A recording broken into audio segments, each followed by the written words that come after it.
Hello there. I'm going to work out number 45 on 9.5 on page 733. Hopefully this will help you out in understanding what's going on here. So here's the problem. I have x squared plus y as my binomial, and my exponent is 10. I'm looking for the term or the coefficient that goes with x to the 8th, y to the 6th. Now remember in the last one, we had this situation here where we had 3x minus 2y to the 9th power. So our first term decreases while our second term increases, okay? So our first term is going to be x squared to the 10th power. Okay, so this starts out to that power. Whatever this happens to have an exponent with it. That's okay, that's okay. So I'm just gonna keep moving along just with my first term so I can see where we land as far as our x to the 8th. Okay, so what would this be? 2 to the 10th power, or x squared to the 10th power, that'd be x to the 20th. Okay, looks like we're gonna be here a while, okay? Maybe we should go up, because if we keep going down, we'll have x squared to the 9th power, okay, so that's 18. X squared to the 8th power, okay, that's 16. Oh, we're getting there. X squared to the 7th power, okay, that's 14. Whew, it's going to take a while. Or we can count up with our second term here. Let's see where our second term would lead us. So we would have y to the 0 power with our first term. This would be grouped with our first term here.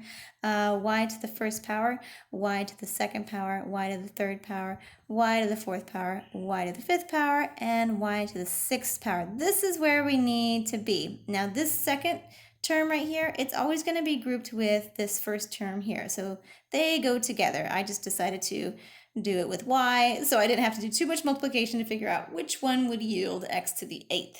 So I chose to find y to the 6th first, okay? So I have y to the 0, y to the 1st, 2nd, 3rd, 4th, 5th, 6th. Okay, so which position is this in? This is the first position, 2nd, 3rd, 4th, 5th, 6th, 7th position. 7th position. Okay, and so we're going to look on our Pascal triangle here to find our Pascal coefficient. Okay, let's see what we got here. This is the 10th row. So I have that here. This is the Pascal triangle that I gave for you guys here. It's in the 7th position. So here's 1, 2, 3, 4, 5, 6, 7. So our Pascal coefficient is going to be 210. So we're going to say Pascal's coefficient is 210. Okay, and we can check ourselves by counting off. So this would be 10C0. Remember, the first one always starts with the 0 on our combination. So 0, 1, 2, 3, 4, 5, 6. And does that match up with what I have here? 0, 1, 2, 3, 4, 5, 6. Yes, it does. 210. Okay, so we got the Pascal's coefficient. Super.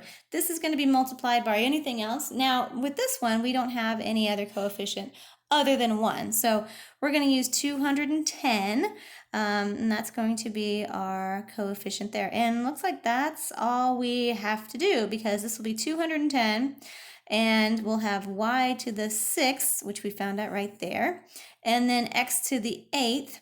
Now it looks like, hey, wait a minute, these don't add up to be 10. They should add up to be 10. Well, they don't add up to be 10 because this would be, this is a squared term. So we're thinking 2 times what would give us 8. So we're actually looking at x squared to the 4th power, okay? So that actually gives us 210, x to the 8th, y to the 6th, okay? So notice that this exponent right here, 6 and 4, those would add up to 10. But I have this extra exponent that was from this guy right here that made it larger than what it should have been. Okay, so this is what we're looking for. This is the coefficient. So 210, x to the 8th, y to the 6th.